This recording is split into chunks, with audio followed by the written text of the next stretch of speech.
어제도 많은 사람들이 광화문에 모여서 대통령 퇴진을 외쳤습니다. 여러분, 그 외침을 누가 들었을까요?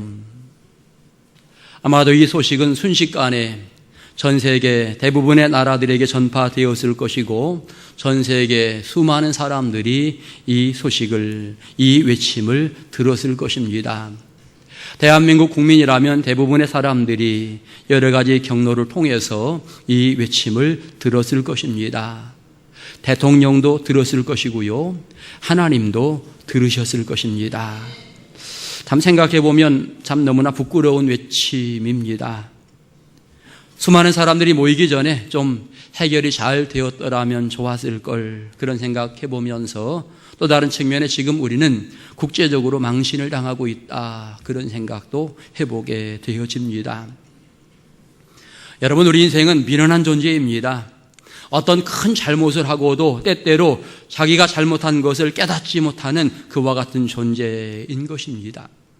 어떨 때에는 잘못한 것을 알면서도 인정하지 않는 그와 같은 존재입니다. 인정했을 때 권위가 떨어진다.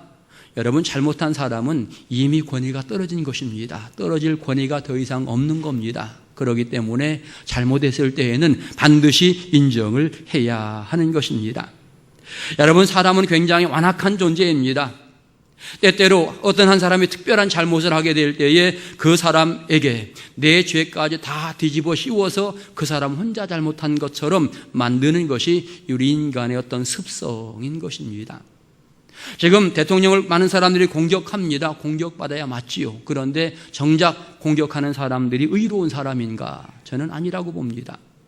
아무리 봐도 그 사람들도 마찬가지로 여러 가지 부족함과 연약함이 있습니다. 정치인들 모두가 다 백성 앞에 무릎 꿇어야 하고 정치인들 모두가 다 하나님 앞에 엎드려야 되는 것입니다.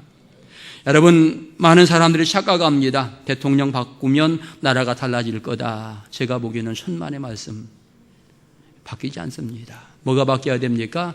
내가 바뀌어야 되는 겁니다. 국민들 한 사람 한 사람 내가 하나님 앞에 온전하게 서고 내가 사회에서 온전하게 역할을 감당하고 내가 바뀌어서 여러분 바뀌어지게 될 때 그때에 비로소 나라가 바뀌게 되어 있는 것입니다. 지금 많은 국민들의 양심이 살아있지 않습니다. 양심이 죽어 있습니다. 이 사회가 정직하지 않습니다. 어제 집회한 것을 가지고 주최 측에서는 170만 명 모였다, 광화문에 그렇게 이야기하고 경찰은 32만 명이 모였다, 이렇게 이야기합니다. 여러분, 어떻게 숫자가 이렇게 차이가 날 수 있습니까? 아무리 차이가 나도 그렇지 어떻게 128명의 숫자가 128만 명의 숫자가 차이가 납니까? 있을 수 없는 거죠. 여러분, 이것만 보아도 정말 너무나 사람들이 양심적이지 않다라고 하는 것을 분명히 보여주고 있고, 외치러 나가는 사람들, 내가 의롭다고 나름대로 외치러 나가는 건데, 잘 되기 바라면서 나가는 건데 좀 정직해야죠. 정직해야 합니다. 사실 이 정직은요, 교회에서부터 진행이 되어야 합니다. 교회가 어떻습니까? 우리 교회 2,000명이라고 외치고 자랑하면서 많은 사람들 이렇게 가서 보면 모일 때에는 500명도 안 모입니다. 우리 교인 3,000명이라고 자랑하는데 1,000명 이상 모이는 교회가 대부분 없습니다. 없어요. 왜 그런가 생각해 보니까 그런 거예요. 우리 교회 다니다가 이사 갔는데 아직도 교적부는 그대로 남아 있습니다. 재작년에 세상 떠나는데도 불구하고 아직 교적부는 그대로 있어요. 남자, 여자 시집가고 장가 갔는데 자녀들이 다소 이제 다른 데 가서 생활하고 있는데 그 교적부가 그대로 남아 있습니다. 그걸 가지고 정리하지 않고 우리 교회 3,000명입니다. 이런 자랑을 하고 있는 겁니다. 여러분, 교회가 정직하지 않으면 어떻게 사회가 정직할 수 있습니까? 참 잘못된 이런 모습이 현재 우리가 가지고 있는 부족함의 부분인 것입니다. 정치인들은 하나님을 두려워하고 백성을 섬겨야 합니다. 한국 교회는, 성도들은 하나님 앞에 정말 거룩한 모습으로 하나님을 두려워하는 모습으로 서야 하고 성도들이 먼저 세상에서 올바른 믿음의 생활을 해야 하는 것입니다. 나가 외치는 것도 중요합니다. 그런데 내가 먼저 바르게 살아야 된다. 여러분 꼭 기억하시기 바라고, 특별히 군중의 소리를 지금 하나님이 들으셨다라고 하는 사실을 생각할 때에 또 다른 측면에서 그 하나님은 우리의 간절한 기도를 들어주시는 줄 믿습니다. 내가 민족을 위하여 열심히 기도하고 한국 교회를 위하여 기도하고 내 자신을 위하여 기도할 때마다 하나님이 들으신다라고 하는 사실을 생각하시면서 여러분 내가 먼저 개혁되는 아름다운 신앙의 결단 가지시기를 주의 이름으로 축원합니다. 지금 이 시대를 어디에 비유할까 생각해 보면 성경적으로 말라기 시대와 똑같다 이렇게 비유할 수 있겠습니다. 정치인들의 부패, 지도자들의 어떤 패역함 이런 것들은 말라기 시대와 지금 시대가 똑같다라고 말할 수 있을 것입니다. 말라기 시대에 많은 사람들이 적당하게 신앙생활을 하려고 했는데 지금 이 시대에 많은 성도들이 적당하게 신앙생활을 하려고 합니다. 그래서 똑같다라고 표현할 수 있는 것입니다. 지은 죄를 제대로 깨닫지 못하고 불평하며 원망하며 살아가는 것도 말라기 시대나 지금이나 똑같다 이렇게 말할 수 있는 것입니다. 말라기 시대의 말라기 선지자가 이제 그의 백성들에게 이야기합니다. 여러분 회개하고 돌아오십시오 이렇게 요청하고 있는데 지금도 마찬가지로 수많은 주의 종들이 많은 사람들을 향해서 회개하고 돌아오십시오 이렇게 말하고 있습니다. 그때나 지금이나 똑같은 모습을 하고 있는 것입니다.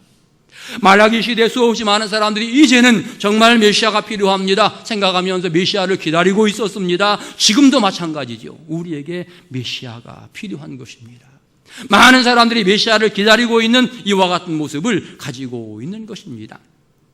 사실 말라기서는 앞으로 이 땅에 오실 메시아를 기다리면서 메시아를 어떻게 맞이할 것인가에 대한 준비하라고 명령하는 것이 말라기서의 중요한 내용입니다. 마찬가지로 오늘 저와 여러분은 이제 성탄절을 앞두고 있지요. 대림절을 지금 지내고 있습니다. 예수님 맞이할 준비를 지금 하고 있는 이와 같은 시기인 것입니다. 그렇기 때문에 우리는 예수님 만날 준비로서 온전하게 회개하고 온전하게 예배를 회복하면서 하나님 앞에 바르게 설 수 있는 신앙의 모습을 가져야 하는 것입니다. 더 나아가 우리는 수많은 영혼들을 살리면서 성탄절을 기다려야 합니다. 영혼을 살리는 성탄절이 되어야 하는 것입니다. 주님 이 땅에 오실 그날에 부끄러움 없이 주님을 만날 수 있는 이와 같은 준비를 해야 하고 한 해 마무리도 우리가 잘해야 할 것입니다. 금년 세웠던 여러 가지 계획들 여러분 다시 한번 확인하시고 최선을 다하여 그 사명들을 감당해 나가는 지혜로운 성도들 될 수 있기를 축원합니다. 여러분 말라기서는 사실 1장에서 4장까지 내용도 굉장히 짧게 구성이 되어 있습니다. 메시아를 만날 준비를 하라 이렇게 말씀하면서 아마도 크게 두 가지의 내용을 생각하면 좋을 것입니다. 첫째는 예배에 대한 회복입니다. 정성을 다한 예배, 하나님이 정하신 대로 예배하는 것, 이것이 사실은 믿음의 사람들에게 가장 중요한 하나의 모습입니다. 그런데 이스라엘 백성들이 하나님 앞에 예배하는데 참된 예배를 드리지 않습니다. 보잘것없는 예배, 성의 없는 예배, 형편없는 예배를 하나님께 드리고 있는 것입니다. 적당하게 예배를 드리고 정한 예물도 드리지 않고 예물도 적당하게 드리는 이와 같은 부분으로 이스라엘 백성들이 예배를 드리고 있는 것입니다. 그러면서 그들이 하는 말 이렇게 이야기합니다. 우리가 번거롭게 무슨 재물에 신경을 쓰는가? 번거로운데 뭐 신경 쓰느냐? 적당하게 예배 드리면 되지라고 생각을 하면서 그들이 예배를 드리게 될 때에 훔쳐온 것, 또 짐승으로 말하면 저는 것, 병들은 것 이런 것들 하나님이 드리지 말라고 한 것들을 골라서 자기들이 생각할 때 자기들에게 별 쓸모가 없는 것들을 골라서 하나님 앞에 예물을 드리게 된 것입니다. 하나님은 귀한 것 정성스러운 예물을 받으시는데 그의 백성들이 그릇된 것을 이렇게 드리면서 하나님 앞에 나가게 될 때 하나님이 말씀하십니다. 너희는 제단을 더럽혔다.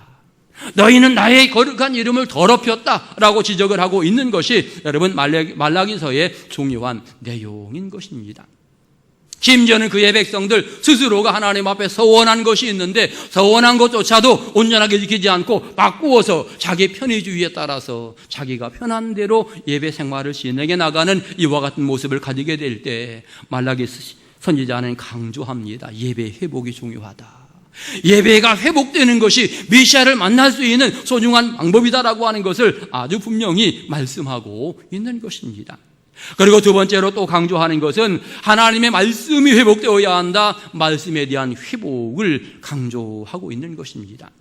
율법을 지키는 것, 이것이 굉장히 소중한 일인데 성경을 보니까 내 종 모세에게 명령한 법, 곧 율례와 법도를 기억하라, 이렇게 말씀하면서 하나님이 주신 귀중한 말씀에 순종해 나갈 것을 요청하고 있는 것입니다.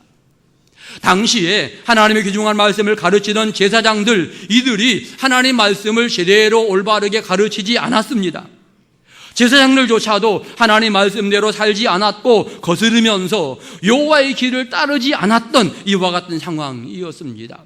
제사장들이 앞장서서 말씀에 순종해야 되는데 그들이 거짓을 행하고, 심지어 그들이 이방신을 믿는 딸들과 결혼하고, 그들이 자기의 아내를 버리고 아내를 학대하는 이와 같은 부분들이 있었던 것입니다. 그렇기 때문에 하나님은 제사장들도 심판한다, 이렇게 말씀하고 계시는 것입니다.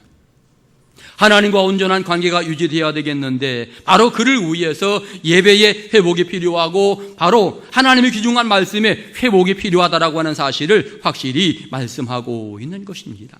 그리고 오늘 성경 본문에서는 하나님께서 변함없이 그의 자녀들을 열심히 사랑하는데 그의 백성들은 그 하나님의 사랑을 의심하고 있는 것입니다. 그들이 한결같이 정말 하나님이 우리를 사랑하시는가, 하나님이 우리를 도우시는가, 이렇게 의문을 던지면서 의심을 하고 있는 것입니다. 의심 정도가 아니라 그들은 완악하게 여러 가지 말들을 오늘 성경을 통해서 하고 있습니다. 완악한 이스라엘 백성들이 하는 말, 어리석은 이스라엘 백성들, 교만한 백성들이 하는 말이 있는데 이렇게 말합니다. 우리가 무슨 말로 주를 대적하였나이까, 이렇게 대들고 있는 것입니다. 하나님 정말 우리를 사랑하십니까? 어떻게 사랑하셨습니까? 사랑하신다면 우리가 왜 이렇게 살아야 됩니까? 이렇게 막 대들면서도 그들은 우리가 어떻게 하나님을 대들었습니까? 이와 같은 말을 하고 있는 것입니다. 사실 당시 이 상황은요, 이스라엘 백성들이 바벨론 포로 생활하다가 하나님 은혜 가운데 이제 고향으로 돌아왔습니다. 예루살렘에 돌아왔습니다. 여러분 생각해 보면 포로 생활에서 돌아온 것이 하나님의 은혜이고 놀라운 축복입니다. 그런데도 불구하고 돌아왔는데 하나님 어떻게 우리를 사랑하셨습니까? 이렇게 질문한다면 하나님 뭐라고 대답하시겠습니까? 여러분 그 이상 얼마나 더 큰 사랑이 있겠습니까? 그의 백성들 돌아왔을 때 하나님 귀중한 은혜 베풀어 주셨고 그들이 편안하게 살도록 하나님 은혜를 베풀어 주셨는데 그들이 돌아와서는 온전한 믿음의 생활을 하지 않은 것입니다. 신앙이 온전하지 않았기 때문에 불평이 생기고 원망이 생기는 이와 같은 모습이 있게 된 것입니다. 엄밀한 의미에서 그들 하나님의 은혜로 포로에서 돌아왔다면 다시 한번 그동안 예비 생활을 못했으니까 우리가 성전을 온전하게 회복시키고 재건을 하고 그 다음에 예배를 온전히 회복하고 우리가 하나님 말씀대로 살아야지, 이게 어떤 순서가 아니겠습니까? 그런데 그의 백성들이 그 순서를 지키지 않았습니다. 도리어 그들은 자기 집을 짓는 데 아주 열심을 다하면서 노력을 하였고 자기 밭과 논을 가꾸는 데에, 땅을 가꾸는 데 열심을 다하는 이와 같은 모습을 가지면서 성전을 외면하고 예배를 외면하는 이런 부분을 적당히 해나가는 이와 같은 모습을 가지면서 결과적으로 그들은 신앙생활 바르지 않게 하면서 하나님이 어떻게 우리를 사랑하셨습니까? 이렇게 따지고 있는 것입니다. 여러분, 하나님을 바르게 섬기지 못하는 사람들은 항상 불평이 생기고 이렇게 따지는 모습을 가지게 되는 것입니다. 오늘 여러분은 어떻습니까? 신앙생활하면서 오늘 금년 11월 마지막 보내고 이제 12월 첫 주일을 맞이했는데 금년 11달 동안 하나님이 여러분을 사랑하셨습니까? 정말 사랑하셨습니까? 믿음이 없는 사람 뭐라고 이야기합니까? 정말 사랑했나? 내가 어떤 사랑을 받았나? 하나님 사랑하신 증거 좀 보여주세요, 이렇게 말할 수 있는데 그것이야말로 믿음 없는 사람의 모습인 것입니다. 오늘 믿음 없는 사람들이 이렇게 말합니다. 서로 말하기를 하나님을 섬기는 것이 헛되니 만군의 여호와 앞에서 그의 명령을 지키며 슬프게 행할 이유가 뭐냐? 아무런 유익이 없다. 여러분, 완악한 사람들이 이렇게 말하고 있는 것입니다. 명령을 잘 지킵시다, 이렇게 해야 정석인데 그들은 한결같이 명령 지키면서 슬프게 행할 이유가 전혀 없다, 이렇게 이야기하면서 하나님 말씀대로 살 필요가 없다, 하나님 섬기는 것이 헛되다라고 이렇게 말을 하고 있는 것입니다. 하나님이 귀중한 은혜를 부어주셨는데 그 은혜 앞에서 이렇게 말한다면 하나님이 얼마나 답답하시겠습니까? 하나님이 얼마나 속이 터지겠습니까? 여러분, 또 그들은 말합니다. 교만한 자가 복되다, 악을 행하는 자가 번성한다, 하나님을 시험해도 전혀 화가 없다, 이렇게 이야기하면서 너무나 교만한 완악한 모습을 그대로 보여주고 있는 것입니다. 정말 믿음이 전혀 없는 이방 사람들이나 할 만한 그와 같은 얘기들을 이스라엘 백성들, 사랑받은 그의 백성들이 바로 그와 같은 말을 하고 있는 것입니다. 이것이야말로 잘못된 완악한 모습인 것입니다. 그러면서도 반대로 그 가운데 어떤 백성들은 하나님을 경외하는 신앙의 모습을 가지는데 그들이 하는 말이 있습니다. 성경을 보니까 첫째로 그들이 하는 말은 여호와께서 분명히 들으신다. 그들은 그렇게 말합니다. 여호와께서 분명히 들으신다. 들으신다라고 하는 말은 지금 내가 여호와 하나님과 통하고 있다라고 하는 이와 같은 의미인 것입니다. 여러분, 지금 대한민국에 150만 명 모였든 얼마나 모였든 모인 사람들이 외쳤습니다. 외쳤으면 이 외침을 하나님이 들으시는 줄 믿습니다. 더 나아가 하나님은 우리의 대화를 들으십니다. 우리가 어느 곳에 가서 대화하든지, 내가 은밀한 곳에 가서 어떤 이야기 하든지 하나님은 그 모든 이야기를 들으시고 그 모든 대화를 들으시고 우리의 기도를 들으시는 줄 믿습니다. 에레미야 33장 3절에서 이야기합니다. 너는 내게 부르짖으라. 내가 내게 응답하겠고 내가 알지 못하는 그거 은밀한 일을 내게 보이리라. 분명히 부르짖으라고 말씀하시면서 응답하시겠다고, 응답은 들으셔야 응답이 되는 거죠. 반드시 듣고 응답하시겠다라고 하는 이와 같은 말씀을 하고 계시는 것입니다. 라헬이 자녀가 없었을 때 고통스러웠습니다. 하나님께 기도합니다. 그런데 성경을 보니까 하나님이 라헬을 생각하사 그의 소원을 들으시고 그의 태를 여셨으므로, 여러분, 소원을 아뢰일 때에 하나님이 들으시고 문제를 해결하시는 줄 믿습니다.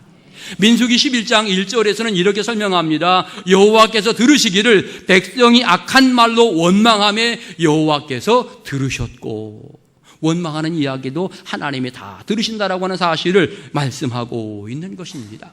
어느 성경 본문에도 여호와께서 분명히 들으신다, 이렇게 분명히 말씀을 하고 있는 것입니다. 더 나아가 여호와께서는 믿음의 사람들이 어떤 행위를 하고 있는지 행위에 대해서 다 보시는 줄 믿습니다. 하나하나 보시는 겁니다. 내가 어디로 가든지 그곳에 하나님이 함께 하시고 동행하시면서 나의 언행 심사를 그 하나님께서 관찰하시고 지켜보시고 우리와 함께 하시는 것입니다. 시편 139편 7절 이하에 내가 주의 영을 떠나 어디로 가며 주의 앞에서 어디로 피하리이까? 내가 하늘에 올라갈지라도 거기 계시며 수월에 내 자리를 펼지라도 거기 계시니이다. 내가 새벽 날개를 치며 바다 끝에 거주할지라도 거기 계시며 주의 손이 나를 인도하며 주의 오른손이 나를 붙드시니이다. 여러분, 하나님은 이렇게 항상 우리와 함께 하신다라고 하는 약속을 하면서 우리의 모든 행동을 다 보신다, 우리를 붙들어 주신다라고 하는 이와 같은 말씀을 하고 있는 것입니다. 그렇기 때문에 진정한 믿음의 사람은 들으시는 하나님께 기도하고 보시는 하나님 앞에서 경건하게 신앙생활을 하게 되는 것입니다. 오늘 믿음의 사람들이 어떤 은혜를 누리는가? 성경을 보면 이렇게 말합니다. 여호와를 경외하는 자, 그 이름을 존중히 여기는 자, 그의 이름을 기념책에 기록할 것이다. 반드시 하나님이 거룩한 책에 기록해놓고 그를 놀랍도록 축복하시는데 성경을 보니까 그를 특별한 소유로 삼으리라, 이렇게 말씀하십니다. 이것은 특별하게 관리하고 특별한 은혜를 부어주신다라고 하는 이와 같은 약속을 하고 있는 것입니다. 더 나아가 아낌없이 아들을 아낀같이 내가 그들을 아껴주리라, 이렇게 약속을 하고 계시는 것입니다. 여러분, 하나님의 자녀 맞습니까? 하나님 여러분 사랑하시는 거 맞습니까? 우리는 날마다 그 사랑을 깨달아야만 은혜롭게 신앙생활이 진행이 됩니다. 내 삶의 과정 속에 그 사랑을 깨달아야만 또 다른 사랑들이 눈에 보이고 또 다른 은혜와 축복들이 눈에 보이게 되는 것입니다. 사랑 깨닫지 못하게 될 때 그 다음 다가오는 게 불평이요 원망인 것입니다. 여러분, 오늘 성경은 그렇게 말합니다. 하나님은 의인과 악인을 반드시 분별하신다. 다시 말하면 하나님을 대적하는 자, 하나님을 경외하는 자 분명히 구별하신다라고 말씀을 하고 하나님을 섬기는 자와 섬기지 않는 자를 반드시 분별하리라, 이렇게 말씀을 하고 그 다음 여러분 4장에 가시면 하나님은 반드시 분별하시고 그들을 심판하고 그들을 축복하신다라고 하는 약속을 들려주고 있는 것입니다. 4장 1절을 보면 만군의 여호와가 이르노라 보라, 용광로 불같은 날이 이르리니 교만한 자와 악을 행하는 자는 다 지푸라기가 될 것이다. 그 이르는 날에 그들을 살라 그 뿌리와 가지까지 남기지 아니할 것이다. 여러분, 악을 행한 자들에 대한 어떤 심판을 아주 엄중하게 이렇게 경고하고 있는 것입니다. 우리가 아는 것처럼 마태복음 25장에 세 가지 비유가 있는데 세 번째 비유는 양과 염소의 비유입니다. 이 비유 가운데에도 그런 말씀을 하십니다. 왼편에는 염소들에게 주님께서 이야기합니다. 너희는 내가 줄일 때 먹을 것 주지 않았다. 내가 목마를 때 마시게 하지 않았다. 나그네되었을 때 너희는 영접하지 않았고 헐벗었을 때 입히지 않았다. 병들었을 때, 옥에 갇혔을 때 너희는 찾아보지 않았다라고 그들을 책망했더니 그들이 뭐라고 이야기합니까? 아니, 언제 주님이 나그네되었습니까? 언제 주님이 헐벗었습니까? 언제 주님이 가난했습니까? 언제 주님이 옥에 갇혔습니까? 만약에 그랬다면 우리가 갔을 것입니다. 이렇게 대답을 하고 있는 것입니다. 그랬더니 주님이 뭐라고 말씀하십니까? 어린아이들에게 하지 않은 것, 소자들에게 하지 않은 것, 너희가 세상 살아가며 다른 사람에게 하지 않은 것은 곧 나에게 하지 않은 것이다 라고 말씀하시면서 마지막에 그들을 어떻게 이야기합니까? 영벌에 처하리라, 이렇게 말씀을 하고 있는 것입니다. 여러분, 하나님의 일은 말로 하는 것이 아니라 행함으로 하는 것입니다. 은혜를 받은 사람들은 행함이 있고요, 은혜를 제대로 받지 못한 사람은 항상 말만 앞세우게 되어지는 것입니다. 우리는 말만 앞세우는 자가 되지 말아야 되는 것입니다. 남의 험담하지 말고, 남을 평가하지 말고, 핑계대지 말고, 그 하나님 앞에 열심히 말씀 듣는 대로 순종해 나가는 이런 모습, 행하는 이런 모습이 우리에게 있게 될 때에 하나님의 귀중한 은혜와 사랑을 누리게 되어지는 것입니다. 어느 성경에서 하나님을 의롭게 섬기는 자들에게 약속을 하고 있는데 4장 2절을 보면 내 이름을 경외하는 너희에게는 공의로운 해가 떠올라서 시류하는 광선을 비추리니 너희가 나가서 외양간에서 나온 송아지같이 뛰리라, 이렇게 복의 약속을 하고 있습니다. 경외하는 자, 경외는 뭡니까? 그 말 그대로 예배의 회복입니다. 말씀의 회복입니다. 사명의 회복입니다. 하나님 명령대로 법도대로 살려고 지난날의 모든 것들을 회개하고 온전히 하나님 앞에 서는 사람, 그 사람이 바로 여호와를 경외하는 사람인데, 이 사람에게 하나님이 놀라운 축복을 허락하시는데 치료하는 광선을 비추겠다, 이렇게 약속을 하고 있는 것입니다. 치료하는 광선은 사실은 영혼을 치료하는 광선입니다. 우리의 영혼을 치료하십니다. 내가 죄악 가운데 내 영혼이 죽었는데 예수 그리스도 십자가의 사랑으로 여러분 그 죄악의 문제가 해결되고 내 영혼이 다시 살게 된 줄 믿습니다. 여러분, 치료의 광선은 육신의 병도 마찬가지로 치료해 주시는 능력의 광선입니다. 여러분, 하나님을 경외하는 귀한 삶을 살아가게 될 때에 내 육신의 질병도 하나님께서 은혜롭게 해결해 주신다라고 하는 약속을 하고 있고, 더 나아가서 이것은 우리 인생의 삶의 문제를 치료하시는 놀라운 은혜를 치료의 광선이라고 설명하고 있는 것입니다. 여러분, 여호와를 경외함으로써 치료의 광서의 귀한 은혜를 맛보는 복 있는 성도들 되시기를 축원합니다. 그 은혜가 임하게 될 때에 외양간에서 나온 송아지같이 뛰놀리라. 여러분, 외양간에 나온 송아지, 어떤 면에서 이것은 여러분 하나님이 주신 창조 세계에서 정말 멋지고 아름답게 살아가는 그 인생의 삶을 이렇게 표현하고 있는 것입니다. 하나님이 허락하시는 무한한 은혜 가운데에 무한한 복과 즐거움 가운데 살아가는, 하나님의 섭리 안에 하나님의 이끌림 안에 살아가는 이와 같은 축복의 모습을 말하고 있는 것입니다. 여러분, 구약성경 마지막 책 말라기 마지막 여러분 6절의 결말은요, 돌이키라 돌아오라입니다. 돌이키라 돌아오라. 우리 모두는 사실은 지난 시간에 잘못과 부족함이 있습니다. 고백해야 됩니다. 회개해야 합니다. 그리고 이제는 주님 앞에 온전히 돌아오는 신앙의 모습이 우리 모두에게 필요한 것입니다. 4장 마지막 6절에서 그가 아버지의 마음을 자녀에게로 돌이키게 하고 자녀들의 마음을 그의 아버지에게로 돌이키게 하리라. 돌이키게 하리라. 여러분, 돌이키는 게 가장 중요한 모습입니다. 내가 그동안 조금 곁길로 갔으면 이제 온전히 주님을 향하는 신앙의 모습을 가지는 것, 이것이 우리가 취해야 될 아름다운 신앙의 행동인 것입니다. 주일마다 여러분, 제가 굉장히 많은 고민을 합니다. 너무나 많은 사람들이 주일을 빠져서 결석해서 여러분들은 나는 1년에 한 번밖에 안 봐줬습니다. 나는 2번, 3번밖에 안 봐줬습니다라고 말하지만 여러분 성도들 다 그렇게 생각해 보십시오. 얼마나 많은 사람이 빠지겠는가. 굉장히 많은 사람들. 재직 가운데도 한 50명, 60명씩이 주일 성수를 하지 못합니다. 이것은 여러분 하나님 앞에 온전하지 못한 신앙의 모습입니다. 적어도 오늘 우리는 메시아를 기다리는 신앙의 모습을 다시 한번 회복해야 하겠는데 그 중에 하나가 오늘 성경에 말한 것처럼 예배를 소중하게 여기는 것입니다. 예배 생활이 잘 되어야만 내 인생, 하나님이 기뻐하실 만한 인생이 되어지고 예배 생활 잘해야만 하나님과 온전한 관계 속에서 내 인생이 승리의 삶을 살아가게 되어지는 것입니다. 여러분 예배를 소중히 여기는 은혜로운 성도들 될 수 있기를 축원합니다. 그리고 여러분 말씀이 회복되어야 합니다. 그 말씀이 이제는 나를 이끌어 가야 합니다. 믿음이 약한 성도 어떻습니까? 내가 필요한 말씀만, 그러니까 내가 말씀을 이끌고 가는 거예요. 믿음 없는 사람들은. 여러분 잘못된 것입니다.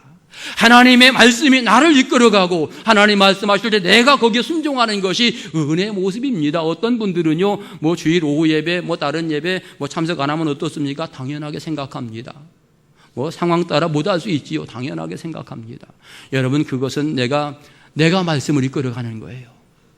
우리는 신앙생활하면서 하나님 말씀에 내가 엎드려지고 하나님께 순종하는 신앙의 모습을 가져야 합니다. 말씀이 회복될 때에, 그 능력이 회복될 때에 믿음의 사람으로 승리하게 되어지는 것입니다.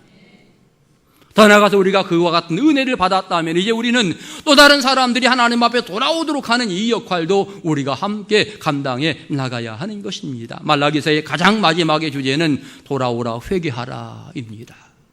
우리가 이 말씀을 들으면서 내가 온전하게 주님께 돌아가고 내 지역에 또 내 가족 가운데 주님 앞에 나오지 못하는 사람들이 있다면 그들이 온전하게 주님 앞에 돌아오게 하는 것, 이것이 우리에게 주어진 소중한 사명이 되어지는 것입니다. 하나님께서 우리의 기도 들으시는 줄 믿습니다. 여러분 열심히 기도하면서 사명 감당하시고 하나님 영광 돌리면서 하나님의 귀중한 사랑을 받는 행복한 성도들 다 되시기를 주의 이름으로 축원합니다.